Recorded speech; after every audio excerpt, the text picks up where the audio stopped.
Hello everyone, क्या हाल है? कैसे हैं आप सब लोग? ठीक ठाक हैं? उम्मीद करता हूँ कि आप लोग ठीक होंगे। और मैं हूँ हारून मॉरिस और आप देख रहे हैं ट्रैवल ट्रिक्स का चैनल। तो फाइनली आपने टर्की जाने का प्लान कर लिया है, तो बहुत अच्छी बात है। और देखें, टर्की जाने के लिए जो सबसे पहला स्टेप हमारा होता है वो होता है वीज़ा रिक्वायरमेंट्स का। तो आज हम बात करेंगे टर्की की वीज़ा रिक्वायरमेंट्स के ऊपर कि कितने नंबर ऑफ़ डेज़ लगते हैं, किन किन डॉक्यूमेंट्स की हमें ज़रूरत होती है, क्या क्या चीज़ें हमें रिक्वायर्ड होती हैं वीज़ा लेने के लिए, और क्या वीज़ा फ़ीस होती है। तो इसके ऊपर आज हम बात करेंगे। तो चलते हैं, देखते हैं वीज़ा रिक्वायरमेंट्स कौन कौन सी हैं और किस किस तरह से हमें अरेंज।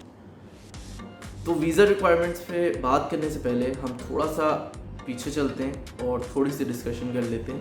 देखें, बेसिकली क्या होता है कि 3 किस्म के लोग होते हैं। और एक होते हैं जो बिल्कुल सिंपल सादे लोग होते हैं, जिनको कुछ भी नहीं पता होता कि हमें क्या करना है, कैसे करना है।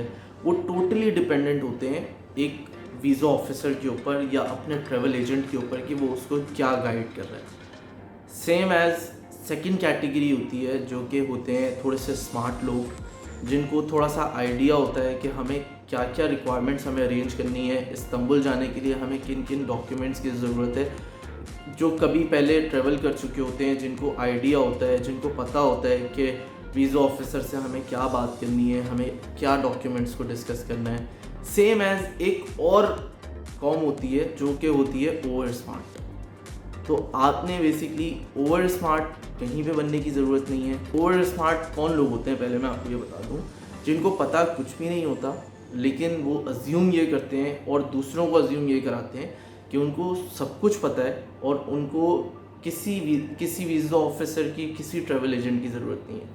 देखिए, बीइंग अ टूर ऑपरेटर, मैं आपको कभी भी ये मशवरा नहीं दूंगा कि आप खुद से चीज़ों को मैनेज करें, खुद से लोगों को, मतलब अगर मैं आप लोगों को गाइडलाइन दे रहा हूँ यहाँ पे, तो इसका ये बिल्कुल मतलब नहीं है कि आप खुद से जाके वेबसाइट खोलें और जाकर जो है ना वो टर्किश के डॉक्यूमेंट्स डालें और शुरू हो जाएं कि बस हम तो फॉर्म खुद भरेंगे और खुद ही सब चीज़ें करेंगे, हमें तो किसी चीज़ की ज़रूरत नहीं है। तो बेसिकली ऐसा कुछ नहीं है। देखिए, जगह जगह पे ट्रैवल एजेंट्स बैठे हुए हैं, वो आप लोगों के लिए बैठे हैं। उनकी ज़्यादा से ज़्यादा सर्विस चार्जेस क्या होगी, 500-1000 रुपये। लेकिन आपको ये नहीं पता कि उन 500-1000 रुपये के पीछे वो आपको कितनी सर्विसेज दे रहे होते हैं। तो ऐसी कोई बात नहीं है कि आप खुद से सारी चीज़ें करें। मैं फिर एक दफ़ा बोलना चाहता हूँ कि ओवर स्मार्ट होने की कहीं ज़रूरत नहीं है। अब हम बात करते हैं अपने दूसरे पॉइंट की, जो कि नंबर ऑफ़ डेज़ का है। देखिए, नॉर्मली क्या होता है कि हमारे लोगों का एक सबसे बड़ा प्रॉब्लम ये है कि आपका वीज़ा जैसे 6 दिन में आ गया, तो आपने 100 लोगों को बता देना है कि भाई मेरा तो वीज़ा 6 दिन में आ गया यार, टर्किश तो 6 दिन में वीज़ा दे रहा है, भाई इस्तांबुल तो 6 दिन में वीज़ा दे रहा है। देखिए, होता क्या है कि किसी का 1 हफ़्ते में वीज़ा आ जाता है, किसी का 20 डेज़ लग जाते हैं, वीज़ा नहीं आता। तो basically it's totally depending on Turkish consulate. और एक और चीज़ देखिए, इस्तांबुल टर्किश क्या कहता है, टर्की कहता है कि हम आपको 15 to 20 वर्किंग डेज़ में पासपोर्ट वापस देंगे।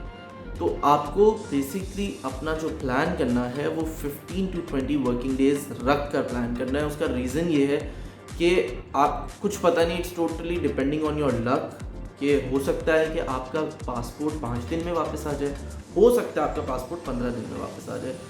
ये केस टू केस वेरी करता है कि किसी का पासपोर्ट जल्दी आ जाता है और किसी का पासपोर्ट थोड़ा टाइम ले लेता है।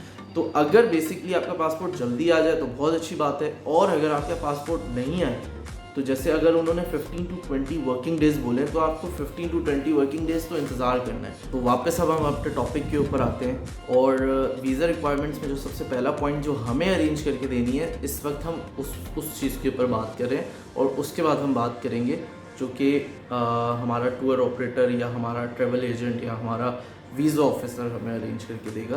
तो इस वक्त हम बात करें सबसे पहले उन चीज़ों की जो आपको अरेंज करके देनी है, और उसमें जो सबसे पहला पॉइंट है वो है हमारी पिक्चर्स का। किसी भी अच्छे फोटोग्राफर के पास जाएं, उसको बोलें कि यार अर्जेंट में हमें पिक्चर्स खींच कर दे दो, ठीक है, ये 2 या 3 पिक्चर्स चाहिए होती हैं, तो वो आप अर्जेंट में उनसे बनवा लें, तो वो आपको बना कर दे देते हैं। 5 by 5 सेंटीमीटर का साइज़ होता है पिक्चर्स का। दूसरा जो हमारा पॉइंट है वो है हमारी बैंक स्टेटमेंट का, और थर्ड पॉइंट हमारा है हमारा अकाउंट मेंटेनिंग सर्टिफिकेट, जो कि आप बैंक जाते हैं अपने और बैंक में जाकर उनको बोलते हैं कि मुझे 6 मंथ्स की बैंक स्टेटमेंट दे दें और साथ ही मेरा अकाउंट मेंटेनिंग सर्टिफिकेट दे दें, वो आपको हाथों हाथ वो बना कर दे देगा। तो ये तो हमारी हो गई 3 रिक्वायरमेंट्स। जो चौथा पॉइंट है हमारा वो है फैमिली रजिस्ट्रेशन सर्टिफिकेट। अगर तो आप अपनी फैमिली के साथ जा रहे हैं तो आपको आपका फैमिली रजिस्ट्रेशन सर्टिफिकेट चाहिए होता है। वो कहाँ से मिलेगा? अगर आपके पास नहीं है तो आप नादरा जाएं, वो आपको आधे घंटे के अंदर बना कर दे देंगे। 1000 रुपये उसकी फ़ीस होती है, उसके अंदर आपकी पूरी फैमिली की डिटेल्स होती हैं। It's called family registration certificate. अगर आप फैमिली के साथ जा रहे हैं तो इट्स इम्पॉर्टेंट, और अगर नहीं भी जा रहे तो वो आपका ज़रूरी होता है, FRC आपको देना होता है। तो इट्स बेटर कि आप बनवा लें, एक दफ़ा निकलवा लेंगे तो वो आगे भी आपके काम आता रहेगा।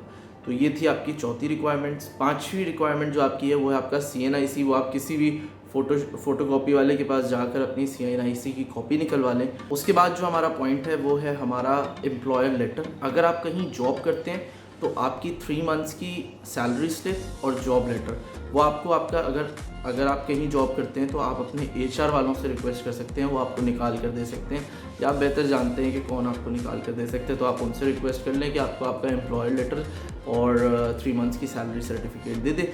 वो आप अपने केस के साथ लगा लें। सेम एज़ अगर आप बिज़नेस करते हैं तो फिर आपको अपने NTN और टैक्स सर्टिफिकेट देना होता है लास्ट 3 ईयर्स का, और अपने बिज़नेस की डिटेल्स बतानी होती हैं। That's it. तो ये हमारी टोटल रिक्वायरमेंट है, वीज़ा रिक्वायरमेंट्स जो हमें अरेंज करके देनी होती है। ये सब चीज़ें एक दिन में अरेंज हो जाती हैं। हम समझते हैं कि यार टर्किश की वीज़ा रिक्वायरमेंट्स बहुत ज़्यादा है, सिर्फ ये रिक्वायरमेंट्स हैं जो आपकी तरफ से चाहिए होती हैं। Pictures, bank statement, account maintaining certificate. Pictures आपने फोटोग्राफर से ले ली, इतनी इन द मीन टाइम जितनी देर में वो पिक्चर्स बना कर दे रहे हो उतनी देर में आपने बैंक स्टेटमेंट और अकाउंट मेंटेनिंग सर्टिफिकेट ले लिया। किसी भी बैंक से जाके, अपनी बैंक की किसी भी ब्रांच से जाकर आपने निकलवा लिया। उसके बाद आपने ऑफिस में अगर हैं, डेफिनेटली अगर जॉब करते हैं तो डेली जाते होंगे, आप वहाँ जाकर रिक्वेस्ट कर लें कि सैलरी स्लिप और आपका एम्प्लॉयर लेटर निकाल कर दे दे, वो आपने साथ लगा लिया। CNIC की कॉपी आपने लगा ली, पिक्चर्स आपने लगा ली और आपका केस रेडी। ये सारे डॉक्यूमेंट्स आपने देने अपने टूर ऑपरेटर या वीज़ा ऑफिसर के मत्थे मारें और उसको बोलें यार 2 दिन में आपका केस अप्लाई कर दें। अब हम बात करते हैं जो वीज़ा ऑफिसर आपको अरेंज करके देता है चीज़ें। जो वीज़ा ऑफिसर जो हमें अरेंज करके देता है वो है आपका होटल बुकिंग, वो वीज़ा ऑफिसर अरेंज करके देगा। आपकी फ़्लाइट की बुकिंग वो वीज़ा ऑफिसर अरेंज करके देगा। हेल्थ इंश्योरेंस वो आपको वीज़ा ऑफिसर करके देगा। ठीक है, आपका पोलियो सर्टिफिकेट अगर आपके पास है बहुत अच्छी बात है, नहीं है तो वो आपको अरेंज करके दे देगा। इसके अलावा आपका फॉर्म वो आपका वीज़ा ऑफिसर फिल करके दे देगा। तो ये सारी चीज़ें जो भी पासपोर्ट कॉपीज़ और कुछ भी अगर वीज़ा कॉपीज़ जो भी साथ केस के लगानी होती हैं वो सब चीज़ें वो बेचारा आपको करके दे देगा। और वो 500-1000 रुपये आपसे सर्विस फ़ी लेगा, आप उसको वो फ़ीस दें और अपना केस उसके थ्रू अप्लाई करा दें। तो ये आपकी वीज़ा रिक्वायरमेंट्स है टोटल। तो ये जो डॉक्यूमेंट्स मैंने आपको बताए हैं 5-6 जो आपको अरेंज करने हैं, ये आप अरेंज करें, बाकी आप वीज़ा ऑफिसर को दें, वीज़ा ऑफिसर अपने डॉक्यूमेंट्स अरेंज करेगा और आप जाकर अप्लाई करते हैं। तो अब हम बात करते हैं वीज़ा फ़ीस की। तो जो हमारी जो वीज़ा फ़ीस इस वक्त चल रही है वो तकरीबन कोई 17,500 रुपये चल रही है, जो कि इस्तांबुल की वीज़ा फ़ीस है अगर आप फेडेक्स से अप्लाई करते हैं तो। और इसके साथ साथ आपको इंश्योरेंस लगानी होती है, और इंश्योरेंस की कॉस्ट आपको आती है तकरीबन कोई 1500, 2000, 1000, कोई 1000 की देता है, कोई 1200 की देता है, कोई 1500 की। बेसिकली डिफरेंट इंश्योरेंस कंपनीज़ हैं जो कि ये काम करती हैं। कोई 1000 की दे रहा है, कोई 1200, कोई 1500। हम एक लमसम 1500 रख लेते हैं कि 1500 रुपये की आपकी इंश्योरेंस हो जाएगी, और तकरीबन 17,500 रुपये का इस टाइम वीज़ा फ़ीस चल रही है। तो ये बेसिकली हमारी वीज़ा कॉस्ट है टोटल, और साथ आप 1000 रुपये वीज़ा ऑफिसर के रख लें तो वो तकरीबन 18,500 रुपये बन जाएंगे। तो आई होप कि आपको ये सारी रिक्वायरमेंट समझ में आई होगी। अगर कोई भी कन्फ्यूजन हो, कोई भी हेल्प चाहिए हो तो डू लेट मी नो। आप कमेंट सेक्शन में पूछ सकते हैं, मैं डेफिनेटली आपको रिप्लाई करूँगा। Thank you so much. और अगर आपको मेरी वीडियो अच्छी लगी तो प्लीज़ डू सब्सक्राइब। मैं इसी तरह और ज़्यादा मज़ीद इन्फॉर्मेटिव चीज़ें आपके साथ शेयर करता रहूँगा, ताकि जब भी कभी आपको प्लान करना हो तो आपको थोड़ा सा आइडिया होगा कि हमें क्या प्लान करना है। Thank you so much. अल्लाह हाफ़िज़।